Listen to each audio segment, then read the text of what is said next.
Hello and welcome to Bears football here on the Barroom Network. John Buffone alongside Aldo Gandia. The Bears fall 24-17 to the Tennessee Titans today, dropping the third straight game.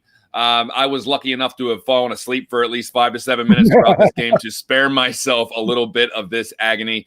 Aldo, they pick up a couple cheapies towards the end of regulation there, but for the most part, this. If you ask me, it was an atrocious outing for the Chicago Bears. It was so forgettable that I didn't even look at any of the stats yet, but it's just one of those things where it's just they don't think they stand a chance. They lost when they got off the bus.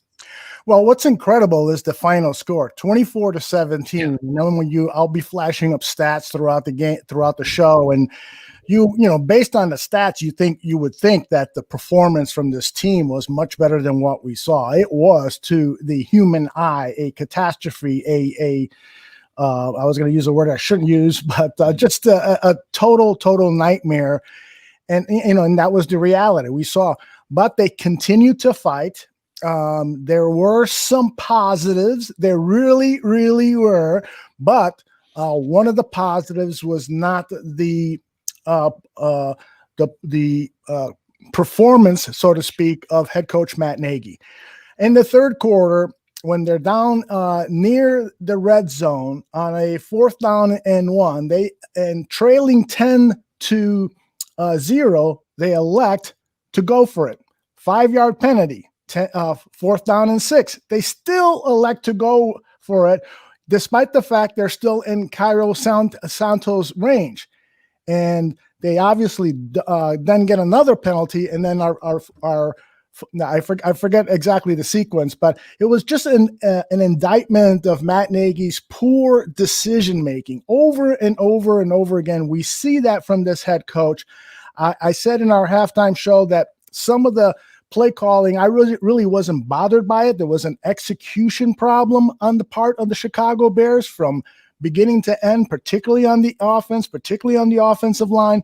But nonetheless, this was a Matt Nagy and his offense defeat. And I'm going to applaud the defense. This defense, they played one of the best offenses in the NFL. They held Derrick Henry. They minimized Ryan Tannehill's effectiveness.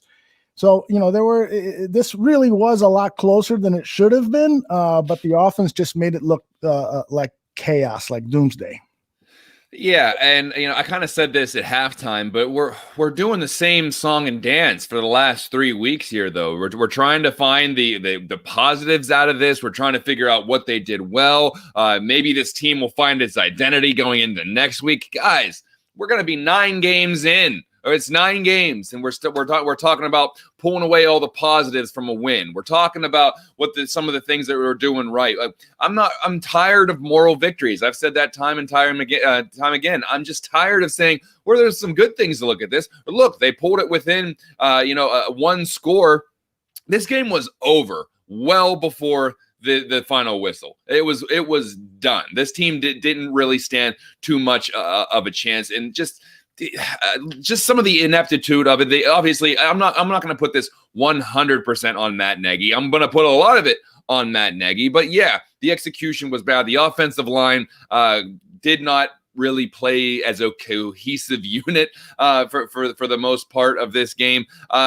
David Montgomery led the team in rushing yards with 30. Once again, unable to really get any kind of a run game going. Nick Foles throws the ball 52 times and just still didn't look comfortable at times. So I'm to the point now where there's just a lot of these things are not fixable, if you ask me. And I think when you're 9 and going to be 10 games into a season, you can't talk about, well, they could tweak this and tweak that. I mean, at what point are they who they are? At what point do we just say this is what they are? I'm already at that point. I was at that point last week. This is what they are. So I don't know much more to say, because it's going to be the same thing every week unless they're playing a far inferior opponent where they can get away with some of this crap, and then they can pull out a 7-point victory or a 10-point victory. So I didn't see anything that resembled a positive to be excited about moving forward. I didn't see anything saying, well, they can do that next week with all 4 quarters.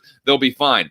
They're going to be good at picking up garbage time touchdowns and making it look closer than what it really was. And I mean, in the second part of the game, I put on my Rick Meyer jersey. It's not a Johnny Knox jersey. This is Rick Meyer. So that's who I'd rather have him playing quarterback right now, I think, just to give somebody a spark. Let's see if he can still sling it around. But this game lulled me into just the place where fans don't want to go, where you're watching it and you're just like, holy crap, just get this over. Just end it. Like, you're watching it, you're like, this is just, it's not enjoyable football to watch. And I'm not saying that obviously I'd rather win ugly than lose pretty, but they're losing ugly. and it's not like they're getting blown out. It's just that they don't look good. For any stretch, you have one positive play and then you commit a penalty the next time, or you convert on a fake punt and then all of a sudden you have to burn a timeout because you don't have another play ready to go. Or there's just no consistency. There's absolutely no momentum, because as soon as they get any inkling of momentum, it gets cut short with either a stupid play, a penalty, a turnover. So I mean, and the defense, I mean, if they're going to look at this, if you're just looking at box scores, you're like, well, the Bears gave up 24 points. So well, no, there was a long ass fumble recovery for a touchdown as well. The Bears defense didn't give up those points. So we're finally at that point. I think a lot of people are. I was there last week saying, this is what they are. Take it for what it is. Probably gonna squeak out 4 more wins, maybe 5 more wins, get into the playoffs, and then that's about it. And that's the ceiling, if you ask me. I think the ceiling right now, because right now they'd be out of the playoffs. They were out of the playoffs before this particular game. And so unless they can really string wins together against some of these bad teams like the Vikings and the Lions and the Jaguars and the Texans, and unless they can really just dominate those games, they are what they are. Borderline playoff team, probably bounce in the first round. But John, let me play devil's advocate here. What was your prediction for the game on your Wednesday recording of your great show, Buffone 55? Well, I thought they were going to lose. Yeah. Well, and what happened since then? Since you recorded that show, there was this COVID outbreak. The practice on Thursday was canceled. The offensive line was ravaged by injuries. We clearly had no high expectations for this offensive line. You got Rashard Coward at right tackle for the first time in his NFL career. You got Alex Bars at center for the first time in his career. You got a rookie who was a 7th round draft pick making his start at left guard. I don't even think he played left guard in college.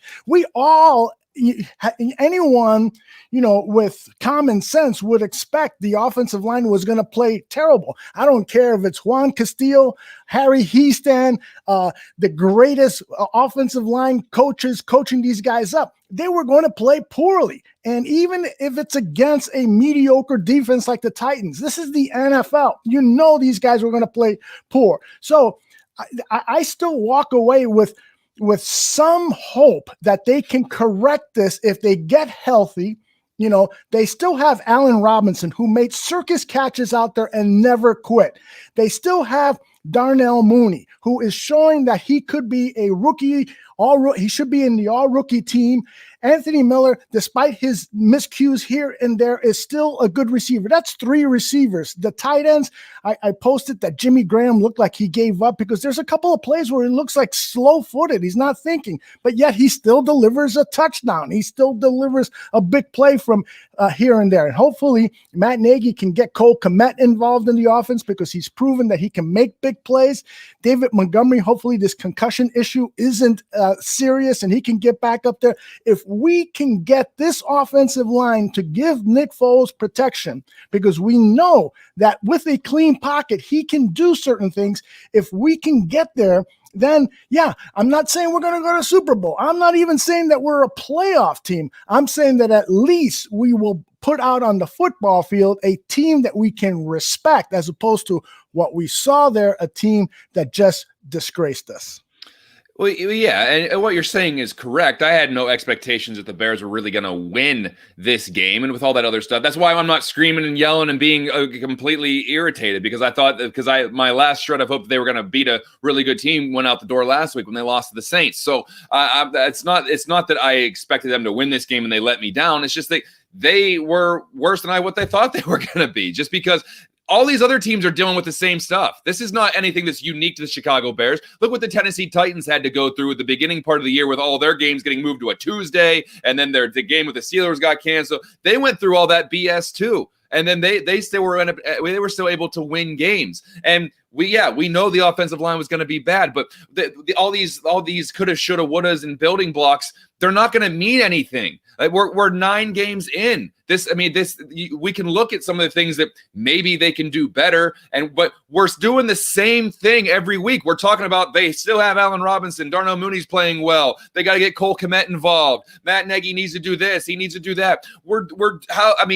We can just wind ourselves up and just replay the same things over and over and over again. It's more along the lines of, are you still hopeful that can happen when all the evidence is pointing that it's not going to happen? So, yeah, they have great playmakers in Allen Robinson. Darnell Mooney's getting better. You'd like to see Cole Kmet, who we spent a second-round pick on, get a little more involved. But it is what it is at this point. Yeah, the line should get better if they get some of these guys back. You'd hope, but it's not like if we would have had the full starting unit in there, were they playing that well? Were they doing that well with all the healthy starters in there? Do we think that's a huge, massive upgrade that would have made all the difference if we had Whitehair in there and Spriggs and those guys? So they like you said, I have hope that they can make the playoffs, and I'll be excited if they make the playoffs, and I'll be cheering. And once you're in, anything can really happen. I will say that. So that is exciting that they could get into the playoffs.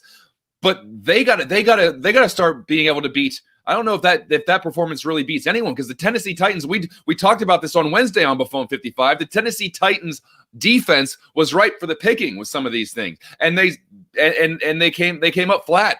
They couldn't score a point at one point. So I'm holding out hope that they can be a playoff team. Maybe it's fun to watch the Bears in the playoffs. I'd much rather them squeak into the playoffs than, not be there at all. But I'm not holding out hope that all these things are just going to get fixed and then all of a sudden they're going to make a run at the division. I just don't see it. I do believe, call me nuts, and I know you will. I do believe that if the starting offensive line was out there, the Bears would have won today.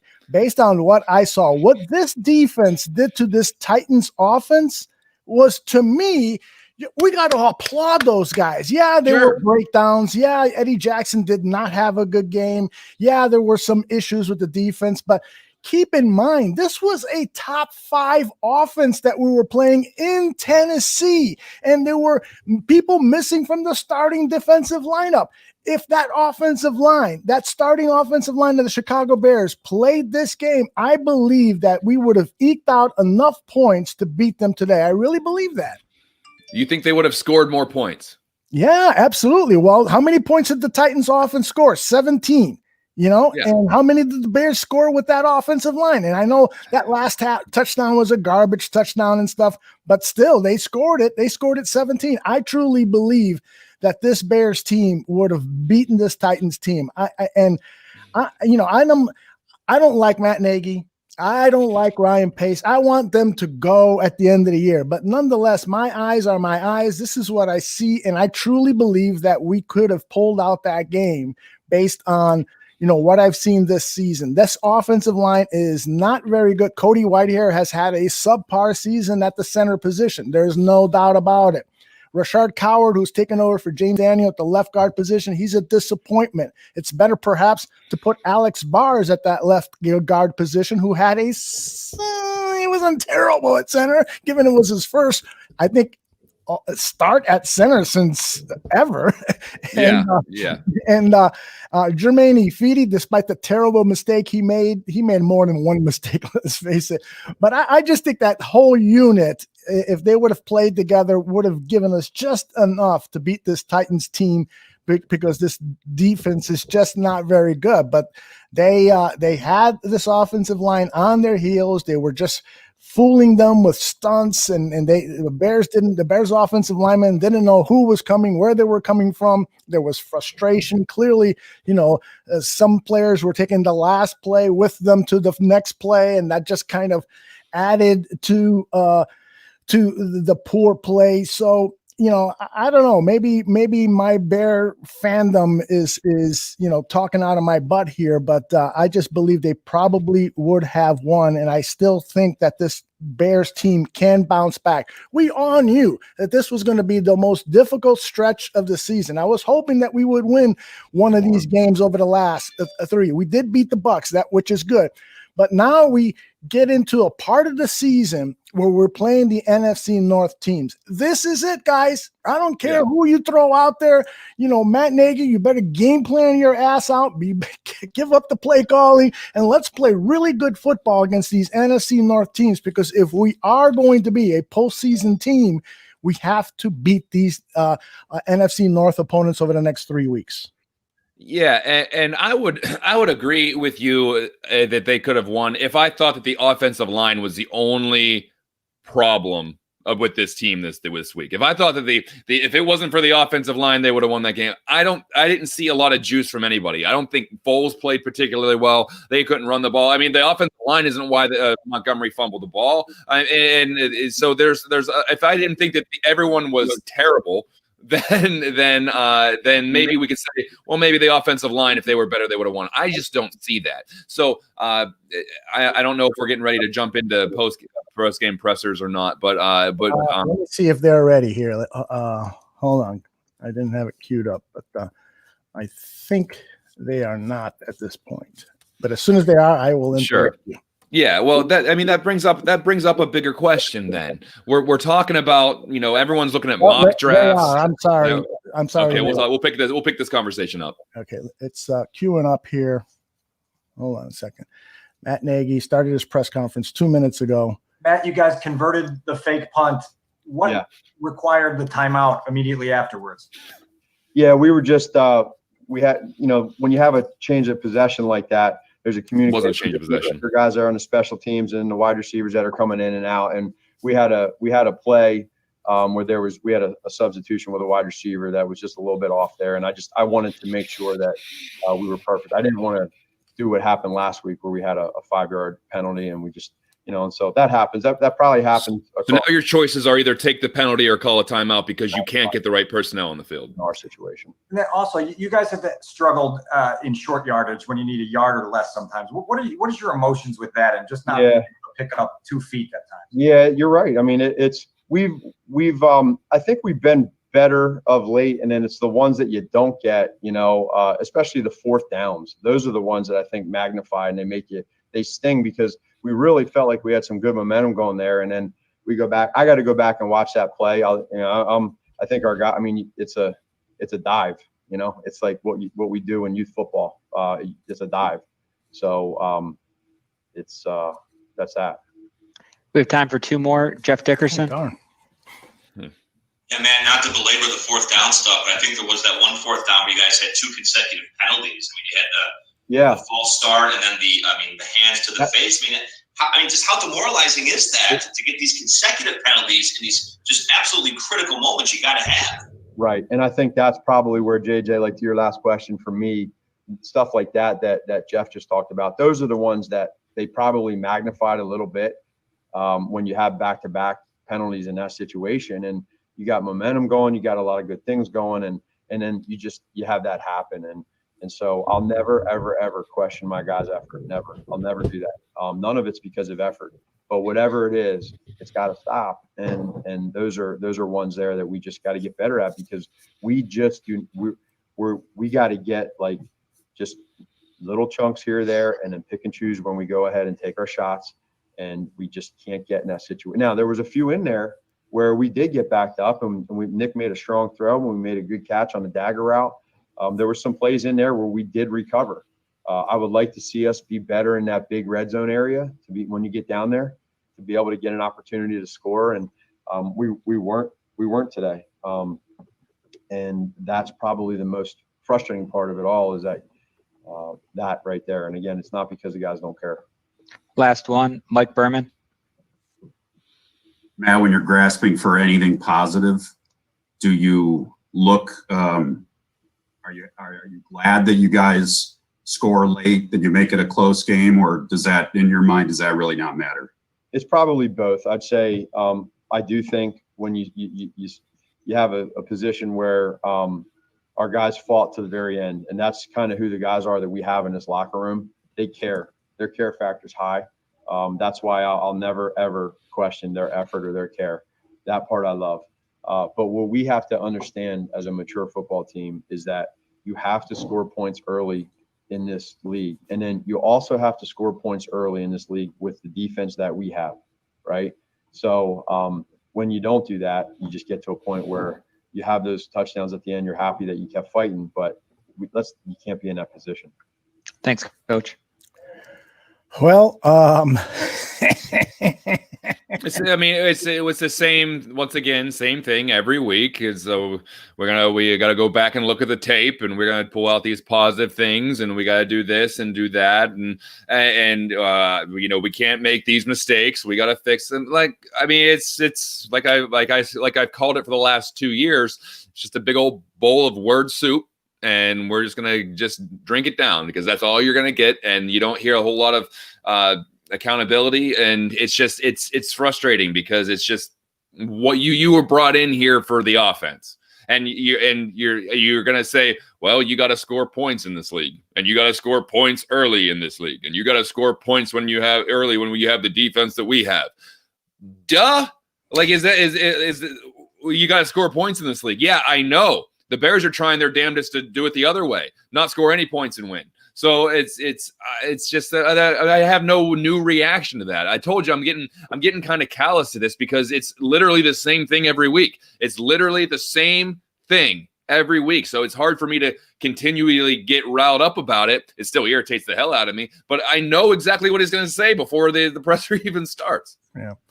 Here's one of the plays that I put up during the course of the game, and I was really irritated that the Bears didn't do more max protect. They really, with all the offensive line problems that they were facing, why not do what we see? The Bears offense need. We don't need to hear me talk there.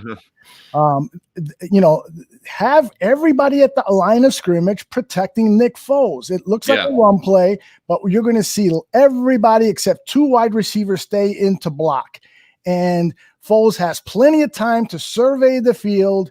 And despite the fact there's only 2 guys running into patterns, when you give the quarterback this much time to throw, he's going to find somebody. And Darnell Mooney there makes the great catch. But we should have seen more of this. We should have seen more scheming for the lack of players that you had in your offense. You should have seen, and that's the one thing, again, that Matt Nagy just continues to prove over and over again. He doesn't coach to the personnel that he has. No. He's got a ragtag bunch of offensive linemen. You got to go in there and you got to find out a way to sneak in a 12th guy to come in and help those guys block. It's a desperation time. You don't rely on the playbook, the playbook that you had for Mitchell Trubisky. You don't.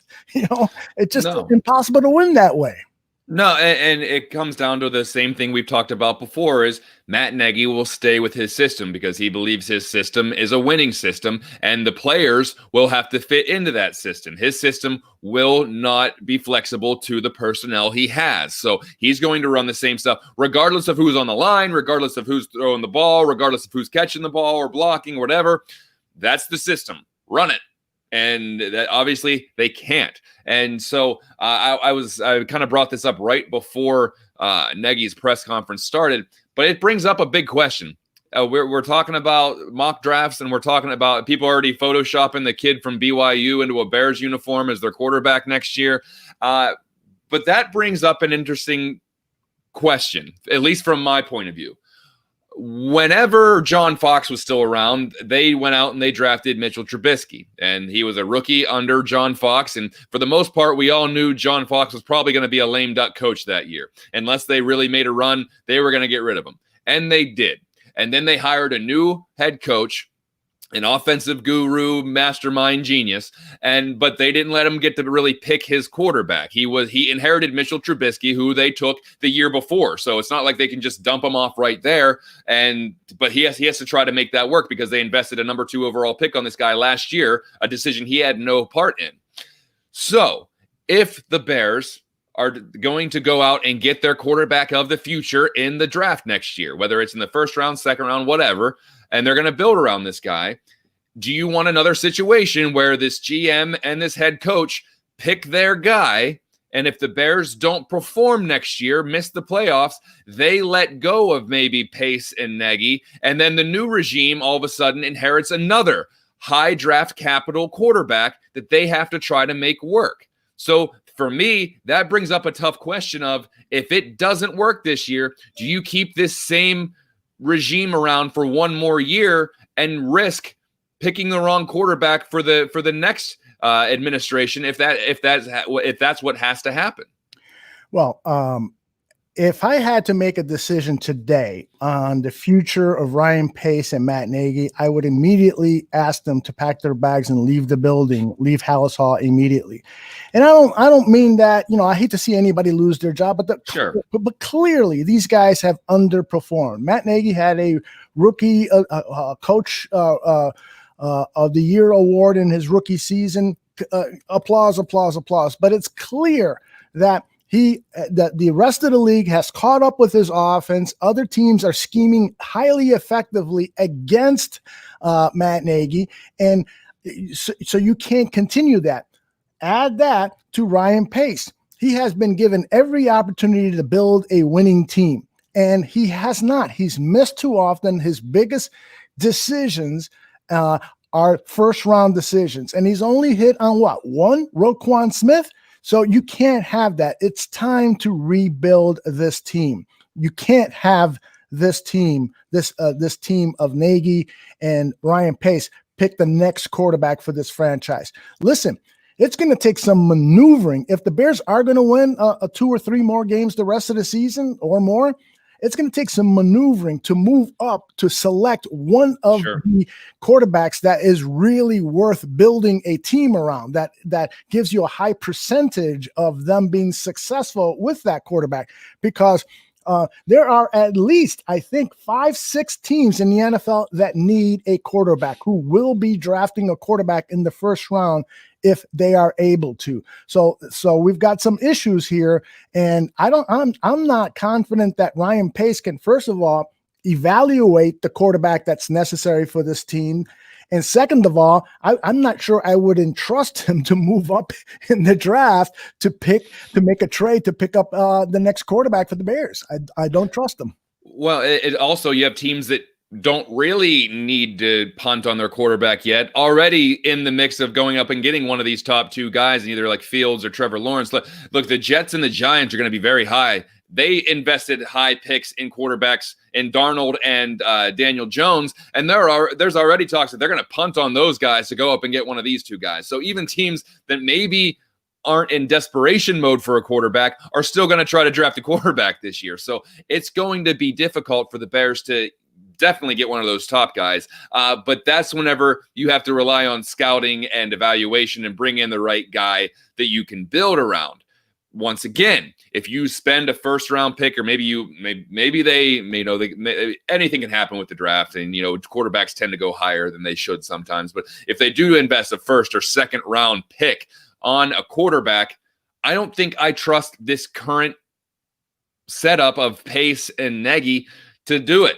And then all of a sudden, if they do make a wrong pick, and if they pick a bust or they pick a guy that can't get it done, then the Bears are probably stuck with that guy for another 3 or 4 years. And then the next head coach and next GM have to try to either find a way to make up for that mistake or try to make that quarterback work, or they're going to have to draft another quarterback just after that. So you're throwing away more draft capital. So I like you said, I don't want to root for people just losing their job, losing their livelihood. Obviously, you have to be a pretty good coach to be at least put into a head coaching position. You have to be a pretty good executive to get a GM job. Now, that ends whenever you start comparing them to other GMs and other head coaches, whenever you can actually, compare. But at this point, and there's still a lot of season left to see what they do here. But at this point, if you plan on getting a new quarterback or going out and spending a big high draft pick on a quarterback, I say start over. Find somebody.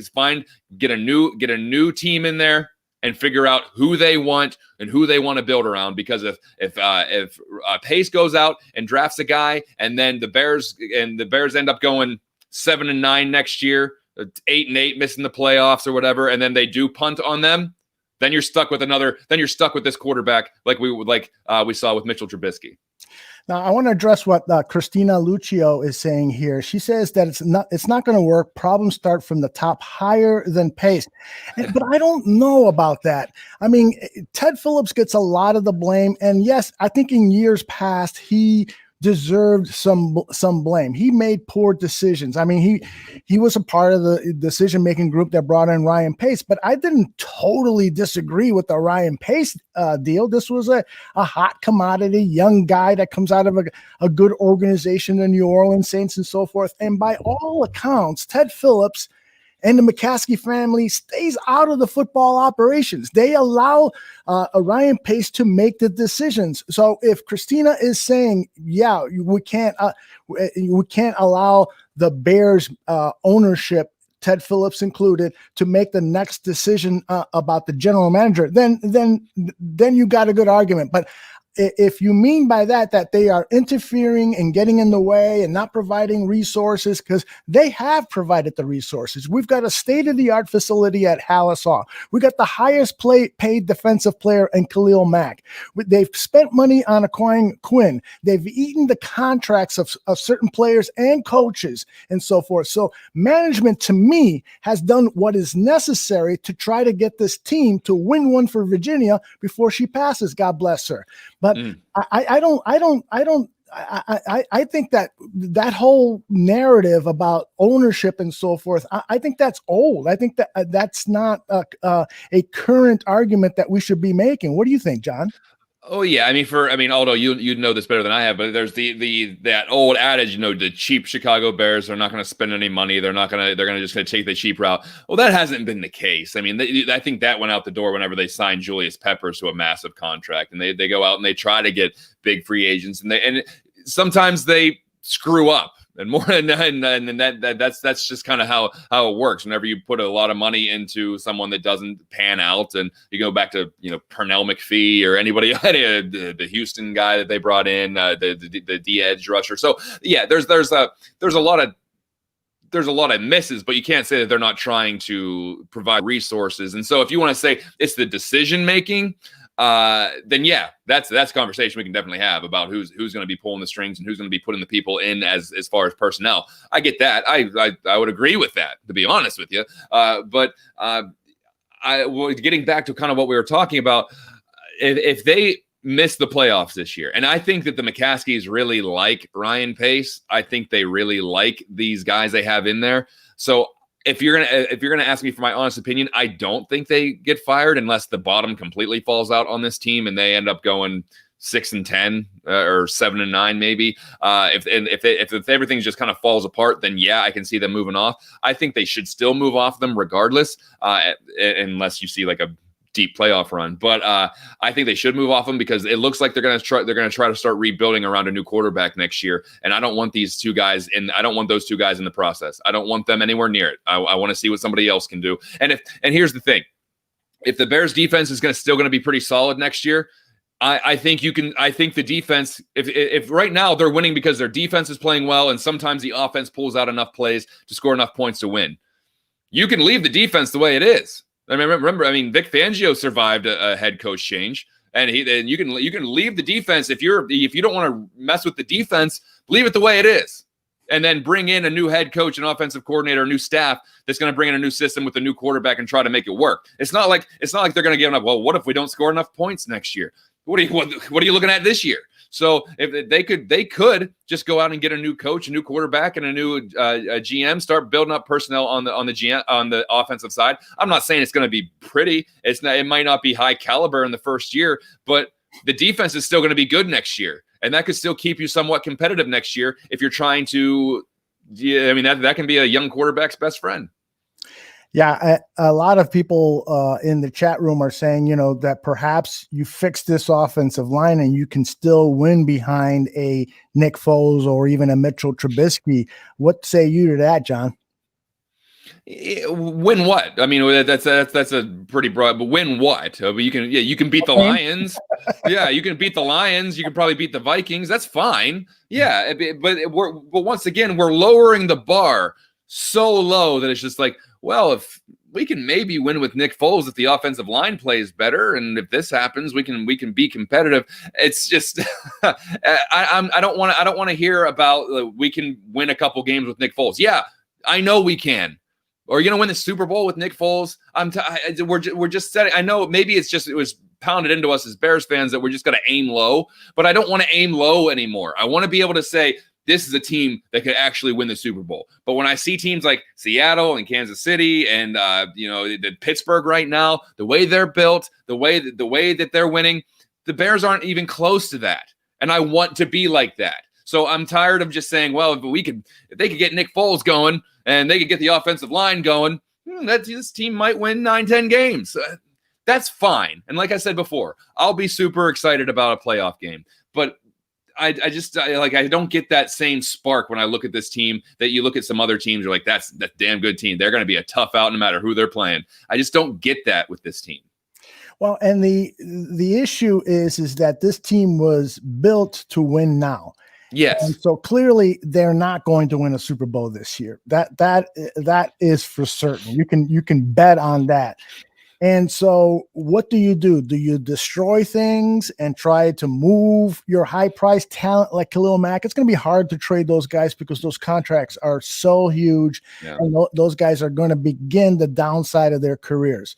So do you try to win one more time in 2021? Do you try to find a veteran quarterback and fix the offensive line through your draft picks and free agent acquisitions? Not that you're going to have a lot of money to play with in free agency, so you're not going to be bringing in your top paid offensive lineman unless you create some magic with the salary cap. So this team is in a huge quandary right now. And John, you said it perfectly on Buffone 55. In your last comment on your B55 segment, you went on and said you were tired of waiting. And you're a young man. And I think you actually aimed that rant at me because you said, you're an old guy. Do you really want to sit around and wait for it?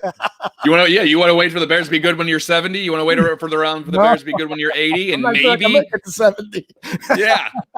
Well, and that's the point. Yeah, we're talking about, do you try to win now? Well, you're not going to be able to move Mac's contract. You're not going to be able to move Quinn's contract. So the defense is kind of, I think that you can keep that together, and why not go try to win in 2021? But I just don't know if the way that they're built right now and whoever's pulling the strings right now, as far as GM and head coach, I don't know if it's just easy as just go, hey, let's invest in the offensive line and go out and get a veteran quarterback and boom, Super Bowl contender. I don't see it. Even if they have that, I mean, the play calling is still an issue, and so the personnel decisions are still an issue. So I don't think it's as easy as just saying let's go all in on 2021, because this was supposed to be a window to win anyway. It opened in 2018. They got to the playoffs sooner than we expected, and then this window of winning was cut short at one season and one playoff game. And that shouldn't be acceptable as your window of winning: one good season, one playoff game, and then, okay, well, let's wait another 5-6 years before we get back into that playoff cycle again. And that's what we've become accustomed to, because I think the Bears have not made back-to-back playoff seasons. They've only done it twice since in the last 30 years. They've only had back-to-back playoff seasons twice since the early 90s. So I'm just tired of thinking, well, if we hit on this one, we can make the playoffs next year. If we go all in, we can maybe make some noise in 2021. There's no evidence of that. There's zero evidence that that the way that they're built right now and who is pulling the strings, there's zero evidence that they would have the capability to do that. We're still awaiting Nick Foles to approach the podium. No sight of him yet. I'm sure he's probably in the whirlpool getting some attention. Yeah. I think he was only sacked 3 times. Let me check the stats really quickly. 3 times for 16 yards, but he was definitely hit a lot more often than that. And, the poor guy, we talk about the fact that he needs a clean pocket to deliver the ball accurately. But he also needs a clean pocket just for his mental stability. I think he gets rattled. You see it in his footwork. There are times where he's got time to throw, but because he's been pushed around and banged throughout the game and so forth. And sometimes he even enters the game thinking, I think today he entered the game thinking, man, I don't have an offensive line. I'm going to get killed out here. And so his footwork was just lousy and he made some poor decisions. And so that's my biggest problem. We talk about, Mitchell Trubisky. Let's say he was healthy. I do believe at this point, I am convinced that at this point that he could probably play better under these circumstances than Nick Foles. Not to say that he would have a higher completion percentage or that, he could even win the game for us. But at the very least, he has that ability to move out of the pocket and to pick up some yards with his feet. There was that one play where Nick Foles ran to his left and it looked like the play was running in slow motion, and then he slid and it looked like he was about to break every tendon in the lower part of his body. He's not graceful at all. He's not graceful. Yes. Robbie says Foles has feet of stone, and you are absolutely right. So, I don't know. What do you think? If for instance, Mitch comes back and his rehab goes well, and maybe after the bye, he's ready to go again, do you throw him back out there? I just don't see it happening. I just think that Matt Nagy, he made his decision and he needs to prove that Nick Foles, they brought in Nick Foles for a reason. He's going to try to make it work. And you and I are not big Mitch guys. We never have been big Mitch guys. However, they're playing so poorly that I can't believe they're actually starting to move the needle a little bit with me. It's almost to the point now where it's just like, holy crap. I mean, I know that the grass is always greener. And if Trubisky goes in, no one should expect him to really light it up. But it's to the point now where the offense is so bad that you're thinking, well, it couldn't be I don't think it could be any worse with Trubisky in there. And that's where we're at now as fans looking at this team. It's just like, well, it can't be any worse. Let's just try something different. I just don't see that. I don't see Matt Nagy doing it because I think he made that decision. It looked brilliant when it happened because Nick Foles came in and saved the day against the Falcons. I just don't see any kind of situation. I don't see any scenario where Matt Nagy's going to be like, oh, looks like we were wrong. We're going to put Mitch back in. We're going to change the playbook for Mitch and we're going to do all this stuff. That's just not him. That's not him. That's not his personality. He has his system. He thinks Nick Foles can run that system, and he's going to probably lean on that excuse of the offensive line. And not that it's not a valid excuse, but I think he's going to lean heavily on the offensive line being banged up as to why this team was not able to do anything for a substantial period of time. So I don't see it. I just don't see Matt Nagy because it kind of just looks like him waving the white flag saying, I don't know what the hell I'm doing anymore. Let's try Mitch. And so I just don't see that happening with this particular coach. I don't have any evidence that that's who he is. And that's what he's going to try to do. Yeah. Still awaiting Nick Foles and some of the things that Nagy said during his press conference that we missed. Nagy said we've got to right the ship and we've got to do it by getting one win. I think our guys will do that. I think they understand where we're at. He also added, when you're sitting 5-1 to be 5-4, it hurts. Hey, we have... Here I am trying to look at things glass half full. We have seen teams have midseason slumps before. Who am I kidding? Yeah, but come on. Because I mean, and I think it's harder to sell sell me on that because of how they won their first couple games, where the DeAndre Swift drop and they pull out against the Lions. They needed a miraculous comeback with Nick Foles. They squeaked out a game against the Giants, and so the only game that I thought they really looked good was against the Bucs. They still pulled out the win against the Panthers, and they looked fine. I thought that they looked their best against the Bucs, and if you're only going to get that once a year, then have they looked more like that, or have they looked more like the team that couldn't do anything against the Colts? Which one have they looked like more throughout the season? More like the team that couldn't do anything against the Colts and you just lost 3 straight games. So yeah, Nagy was pumping his chest about the 5-1 record because people were saying, well, you're not winning or you're not really playing a full game. You're pulling out these tight wins, and then all we hear is 5-1, and he was getting irritated that people were still being critical after wins, and they were still being critical because they were 5-1. Where's your excuse now? You're 5-4. If you lose next week, you're 5-5, and now your playoff chances peaked. They had like a 89% chance of winning or of making the playoffs, and now, but going into this game, it was only like 63%. I'm interested to see what the odds are after that. Now, once again, I don't want to get too statistical. I don't want to get too trendy or anything like that, because if they can win the next slew of games, they can win. They can beat the Vikings. They can beat the Lions. They can beat the Jaguars. They can beat the Texans. They can win those games. Right. But what happens if they lose those games, Aldo? What happens if they go and they lay an egg against the Vikings? What happens if somehow the Texans or the Jaguars come out and they beat the Bears? Where are we intensifying the conversation on a change needing to be made next year? Absolutely. I'm already starting that conversation. It's mulling around in my head, and I want to be fair to the present administration. We're at the halfway point of the season, just passing it. So you want to be fair. That there was pandemic hit Hallis Hall, and so there were some extenuating circumstances. But still, overall, you don't like what you're seeing. I asked people for some questions. We got Vinny Smalls asking, do you guys really think any other quarterback in that position could do noticeably better than what Nick Foles did today? John, what do you think? Well, yes, but we're talking about if there was a much more talented quarterback, then yes, some of those quick decisions, some of those quick routes, or maybe you change into a hot route. Not much better, but better. But it's because I think if you throw, I really hate doing that, because they're like, well, if Patrick Mahomes would have went to the Bears, they would have won the Super Bowl. There's no guarantee that Patrick Mahomes would be Patrick Mahomes if he went to the Bears. Just like if Trubisky went somewhere else, there's no guarantee that he wouldn't be much better. It's all about where you're drafted, how you fit the system, and how they build things around you. So yeah, I do think that somebody could have done better. But once again, it's not.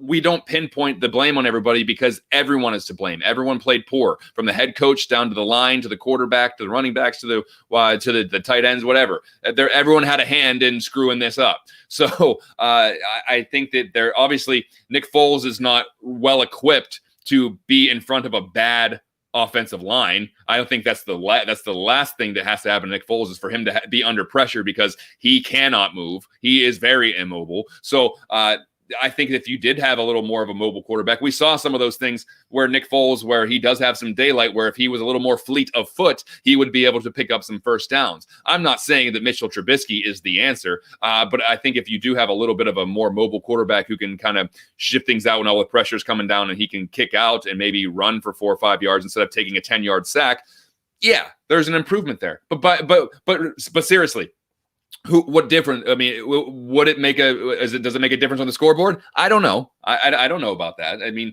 does it keep some drives going? Maybe, but I don't know if it makes an overall difference about wins and losses.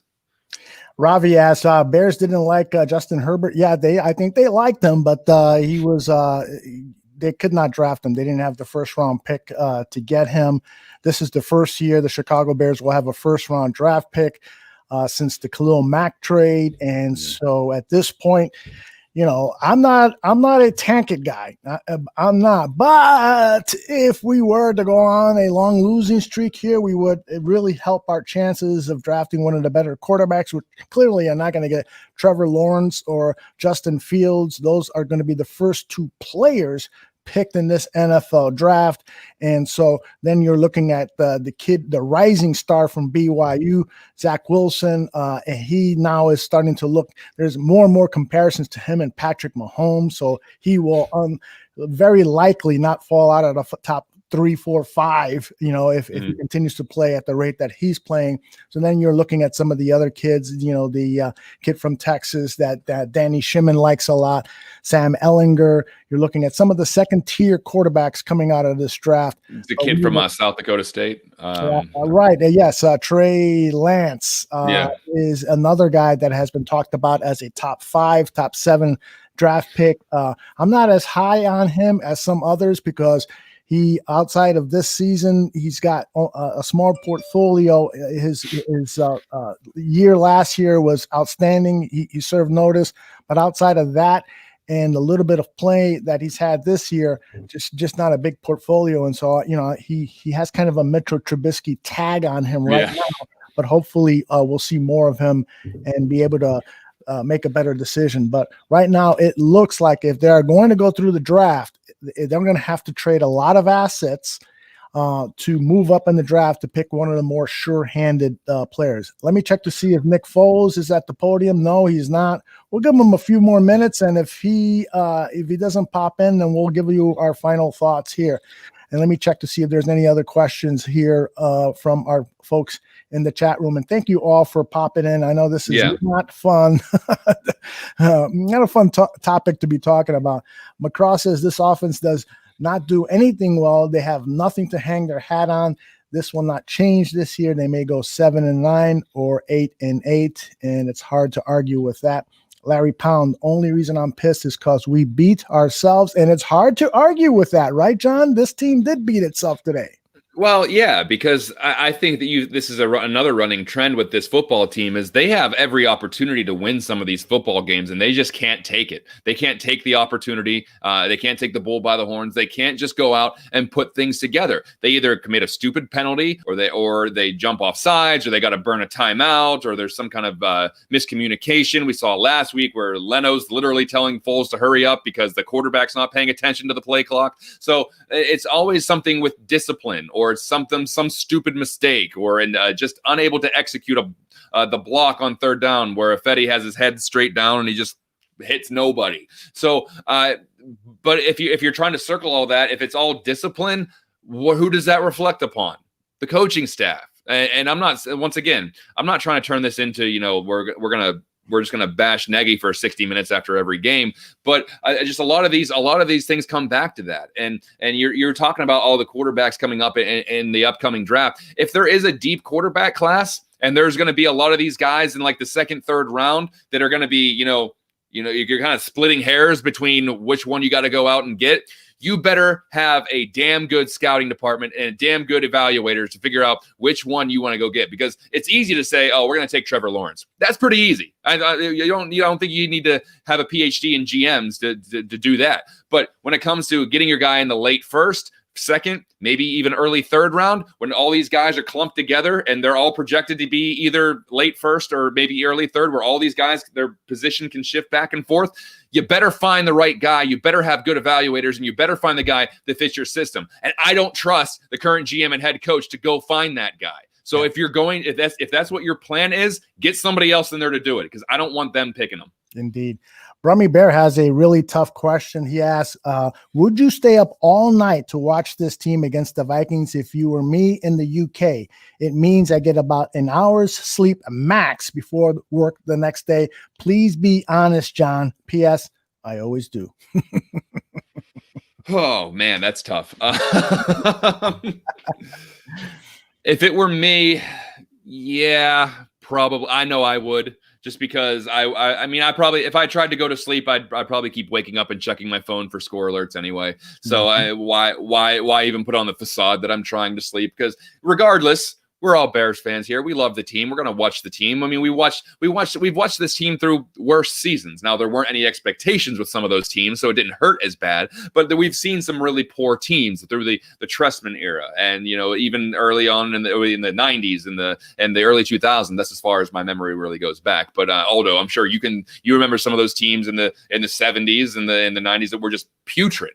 So yeah. We're gonna watch the team. We're gonna watch if they win or lose. I mean, if they're out of playoff contention in week 13, yeah, we're gonna watch 14, 15, and 16, and 17. We're still gonna be here doing the show. We're still gonna watch, and I think most Bears fans will too. It's not like they're gonna be like, I'm not gonna go to any more games, because nobody's going to the game. So everyone's watching it on TV anyway. So yeah, that's my roundabout way of saying, don't kid yourself. You're going to watch the game. Oh, and he's not. He knows he is. Yeah. Doug Dyer asked, what does this team see in Rashawn Coward? And I tell you what they see. They love his aggressive mentality. This guy is a Doberman pincher, but clearly he is not ready for a starting job in the offensive line. Remember, he's a converted defensive line. He played defensive line in college, and then he was moved to the offensive line 3 years ago by the Chicago Bears in his rookie season, and then he's been thrust. This guy should have been the practice squad for the last 3 years, but because general manager Ryan Pace didn't make any huge investments, any decent investments in offensive linemen and capable backups, this guy is being forced to play first at right guard last season, a position that I never saw him play at Bourbonnais out of 9 or 10 practices that I went to see. Those practices, when I say 9 out of 10, those practices that were open to the public, and never played the left side of the offensive line. So then they have him at left guard for the first couple of since James Daniels got injured, and now they moved him over to right tackle. So that doesn't help a guy like that. That guy needs stability. He needs to be at one position so that he can learn it. To make him the swing offensive lineman where he's playing 3 out of the 5 positions and could possibly see some left tackle time if Charles Little goes down, it's not fair to him. So Rashard Coward, he deserves to be criticized, but I know what they see in him. They like his mean streak. They like his competitive nature, but is he ready to play? No, he's not. All right. No. Please go ahead. I'll check on Bulls. No, I was just going to say real quick to that. It's just, yeah, he isn't playing well and we can criticize him, and just like you said, but he shouldn't be out there. Like I think that if you evaluate, this guy was a project that you're trying to turn into something. And like you said, probably should have been on the practice squad the last couple of years. And now he's being thrust into serious playing time. And whenever he was supposed to be someone that you bring along slowly, he's converting to a different player, a different position, bringing it along slowly. Oh, sorry, we have no depth. We didn't invest anything in this line. Let's go throw that project out real quick. It's like an airplane. You got it taken off without any wings. It's like, well, we got to get there. So I don't care if the plane's built or not. We got to go, and then you just take off with no wings. So I completely agree that I feel kind of bad for him just because he got put into a position that he probably should not be in. One of the questions that keeps coming up are questions like Jimmy Graham. Shouldn't he kind of take a backseat to Cole Kmet? Aren't you just, retarding Cole Kmet's growth by giving Graham all these snaps? And so my response to that, John, is you got to try to win games. He's your best tight end. He's the veteran. He's the guy that you've paid money to. He's got the experience. Cole is still learning on the job. I'm not saying that Cole can't get the job done. And I would like to see Cole Kmet get some more targets and be on the field more often. But at this point of the season, while you're still got a winning record, you got to trot Jimmy Graham out there. But I will say this, you also got to kick him in the butt because he has looked really slow and disinterested in some plays. And some people on Twitter were complaining, well, this guy could never block. That's not necessarily true. This guy's blocking has improved over the years. Is he a great tight end blocker? No. But he has, since he is not the same athletic pass catching tight end that he was when he broke into the league with the New Orleans Saints, he has improved some of his blocking, but you couldn't see it today. And sometimes you don't block well because everybody else on the team is not blocking well. And so for us as guys that don't know what the play call is and what the responsibilities of the blockers are, sometimes it's hard to blame somebody without fully knowing, everything that's involved in that particular play. Yeah, I think that probably the response you're going to get from Matt Nagy is that one's the Y tight end, one is the X tight end, and they're kind of two different positions where they can't get Cole Kmet in because they're not calling the play calls with that extra tight end or whatever. So that's probably the excuse you're going to get. Now, who's to say that Cole Kmet could not transition into that other position of the tight end, because they're still tight ends regardless. So my problem is that if you really thought, and once again, a conversation we had last week, but it's one of those things where if you're in win now mode and you drafted Jalen Johnson in the second round and he's a day one starter, and you're talking about how brilliant Cole Kmet is and how he's picking up the offense so quickly during training camp, and all you're doing is raving about this kid, then why the hell did you draft him if you can't find a place for him, if you can't get him? If you're in win now mode and you're willing to plug in your second rounder at starting corner, why didn't you get somebody that could have contributed right away in the second round then? And then instead of taking a 1-2 year project, I'm not saying Cole Kmet's not talented. I'm not saying he's not going to be a great tight end. I'm pretty hopeful that he's going to be a pretty damn good player moving forward. But if you can't use him, or you're just refusing to use them, then why'd you spend one of your number two round draft picks on them? That's the confusing part to me. Right. A question is there any free agent we can add next year that will be a game changer the way Tannehill is for the Tennessee Titans? I think, that the only guy that is there is Dak Prescott, who had that terrible injury. He's going to have a long rehab. Is he going to be available? He's still going to be asking for $30 million.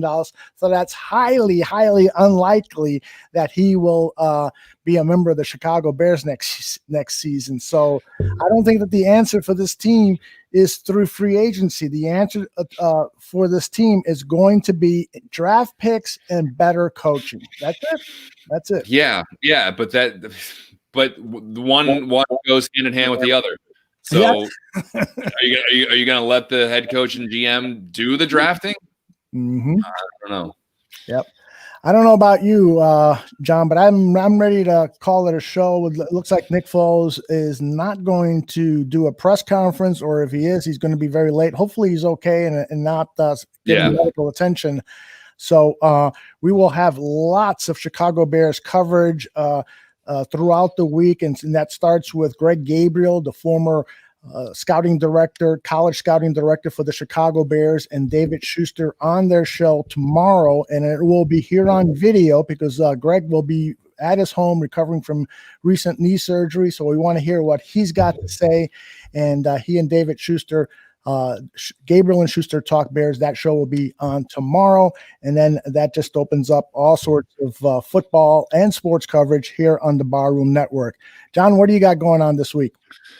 Well, we got Buffone 55 again on Wednesday, where we will reflect on this fun game that we watched today, and then we'll break down the Bears' next opponent. They got the Vikings coming up, right? That's who they got coming up. So right. Yeah, so we're gonna break down their chances against the Vikings. Probably better than what their chances were today, but who knows? Anything can happen in 2020.